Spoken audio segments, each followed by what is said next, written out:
ఆంధ్రప్రదేశ్లో ప్రెజెంట్ జరుగుతున్న IT revolution గురించి ఎంటైర్ ఇండియా మాట్లాడుకుంటుంది. ఇది జస్ట్ ఒక ఆర్డినరీ డెవలప్మెంట్ కాదు, నిజంగా ఒక మాసివ్ ట్రాన్స్ఫర్మేషన్ అనే చెప్పుకోవాలి. ఇప్పటి వరకు ఆంధ్రప్రదేశ్ అంటే అందరికీ అగ్రికల్చర్, పోర్ట్స్ అండ్ ఇండస్ట్రీస్ అని మాత్రమే తెలుసు. కానీ ఇప్పుడు టెక్ సెక్టర్లో మన ప్లేస్ ఇండియా టెక్ మ్యాప్లో హైలైట్ అవ్వడం ఒక ప్రౌడ్ మూమెంట్. ఇప్పుడు ఏపీలో జరుగుతున్న ప్రాజెక్ట్ స్కేల్ ఎంత అంటే, ఒక సైడ్ గూగుల్ లాంటి గ్లోబల్ జాయింట్స్, ఇంకో సైడ్ రిలయన్స్ అండ్ మెటా, ఇంకొక డైరెక్షన్లో అదానీ లాంటి కార్పొరేషన్స్ ఒకేసారి ఒకటే స్టేట్లో ఇన్వెస్ట్ చేస్తున్నారు. ఇది మనకి రెగ్యులర్గా వచ్చే ఛాన్స్ కాదు. అండ్ ఈ ఎంటైర్ డెవలప్మెంట్ని సింపుల్గా, ఎక్కువ టెక్నికల్ వర్డ్స్ లేకుండా ఎక్స్ప్లెయిన్ చేస్తా. మిస్ అవ్వకుండా వీడియోని ఎండ్ వరకు చూడండి. ఫస్ట్ వైజాగ్ జర్నీ గురించి మాట్లాడాలి. ప్రజెంట్ వైజాగ్ అంటే beaches, Araku, tourism, clean city అని మనకు గుర్తుకొస్తుంది. స్టీల్ ప్లాంట్, పోర్ట్స్ లాంటివి ఎన్నో డికేడ్స్ నుంచి ఉన్నాయి. కానీ ఇప్పుడు వైజాగ్ ఐడెంటిటీని టోటల్గా మార్చడానికి ఒక పెద్ద ప్రాజెక్ట్ స్టార్ట్ అవుతుంది. అదే గూగుల్ వల్ల India's largest AI and data infrastructure hub. Just imagine, Google లాంటి టాప్ కంపెనీ ఒక సిటీని సెలెక్ట్ చేసి nearly 1.25 lakh crore rupees invest చేయడం అంటే మామూలు విషయం కాదు కదా. ఇది గ్లోబల్ లెవెల్ టెక్ ట్రాన్స్ఫర్మేషన్ కి స్టార్టింగ్ పాయింట్. గూగుల్ చూస్ చేసిన వైజాగ్ లొకేషన్ కి power supply, sea cable connectivity, climatic stability and strategic access to Asia Pacific regions అన్నీ పర్ఫెక్ట్గా సూట్ అవుతున్నాయి. సో వీటన్నిటికీ బేస్ చేసుకుని ఫైనల్గా వైజాగ్కి గ్రీన్ సిగ్నల్ ఇచ్చేశారు. ఈ గూగుల్ ఏఐ హబ్ స్కేల్ ఎంత పెద్దది అంటే, ఇండియాలో ఎవరో ఇప్పటి వరకు ట్రై చేయని రేంజ్లో ఉండబోతుంది.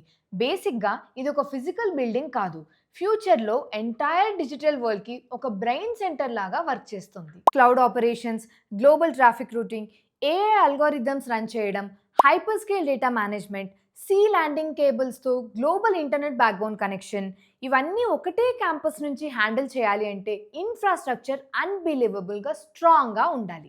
గూగుల్ ఇప్పుడు వైజాగ్లో ఎగ్జాక్ట్లీ అదే బిల్డ్ చేస్తుంది. 1 gigawatt పవర్ కెపాసిటీ అంటే సిటీస్లో రన్ అయ్యే పవర్ మీద ఒక సెంటర్ ఆపరేట్ అవ్వడం. అండ్ ఈ సెంటర్ సెట్ అయ్యాక వైజాగ్కి గ్లోబల్ మ్యాప్లో పర్మనెంట్ మార్క్ వస్తుంది. మన సీఎం చంద్రబాబు నాయుడు గారు చేసిన ఒక స్టేట్మెంట్ చాలా పాపులర్ అయింది. మైక్రోసాఫ్ట్ హైదరాబాద్ని మార్చింది, అదేవిధంగా గూగుల్ వైజాగ్ని మార్చేస్తుంది. ఇది జస్ట్ ఒక సింపుల్ స్టేట్మెంట్ కాదు, నిజంగా టెక్ హిస్టరీని రెఫరెన్స్ చేసి చెప్పిన లైన్. హైదరాబాద్ ఎర్లీ 2000sలో ఐటీ క్యాపిటల్ అవ్వడం వెనుక Microsoft entry and ecosystem growth ఉంది. ఇప్పుడు అదే వైజాగ్లో కూడా రిపీట్ అవుతుంది. అండ్ వన్స్ గూగుల్ ఈ లెవెల్లో ఆపరేషన్ని స్టార్ట్ చేస్తే thousands of direct jobs and lakhs of indirect jobs create అవుతాయి. రిలయన్స్, బ్రూక్ఫీల్డ్, డిజిటల్ రియాలిటీ కలిసి డిజిటల్ కనెక్షన్ అనే ఒక జాయింట్ వెంచర్ని బిల్డ్ చేస్తున్నారు.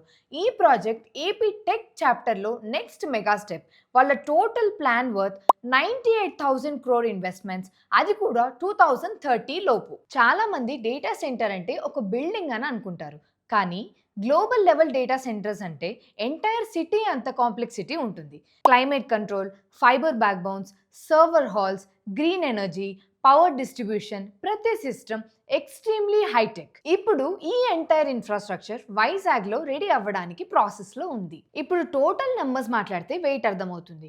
సిఐఏ పార్ట్నర్షిప్ సమిట్లో మొత్తం 13 lakh crore ఇన్వెస్ట్మెంట్ చేస్తుంది. ఆల్రెడీ అగ్రిమెంట్స్ కూడా సైన్ అయ్యాయి. ఇండియాలో ఒక స్టేట్కి ఒక టైంలో దొరికిన బిగ్గెస్ట్ ఇన్వెస్ట్మెంట్స్ ఇది. Potential jobs count 16.3 lakhs. ఈ ఇన్ఫర్మేషన్ మీకు యూస్ఫుల్ అనిపిస్తే వీడియోని లైక్ చేయండి అండ్ షేర్ చేయండి. And for more updates please follow our channel.